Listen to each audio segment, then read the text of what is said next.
ઉનાળાના પ્રારંભે જ ગુજરાત રાજ્યના કેટલાક જિલ્લાઓમાં પાણીનો પોકાર ઉઠ્યો છે।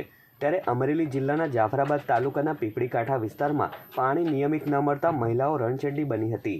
પાણીની સમસ્યાને લઈને 100થી વધુ મહિલાઓ જાફરાબાદ નગરપાલિકા કચેરી પહોંચી હતી, જ્યાં નગરપાલિકા હાય હાયના નારા સાથે પાલિકા કચેરીને ગજવી મૂકી હતી। ત્યારબાદ મહિલાઓએ રેલી યોજી મામલતદાર કચેરી ખાતે આવેદનપત્ર આપી ઉગ્ર રજૂઆત કરી હતી।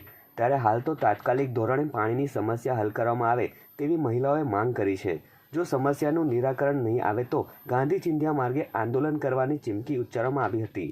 ગટરો સાફ કરીએ કઈ નહીં, પાણી તો પછીદારે પાણી આપે પણ અડધો કલાક જ પાણી આપે, હાવ ધીમું આપે।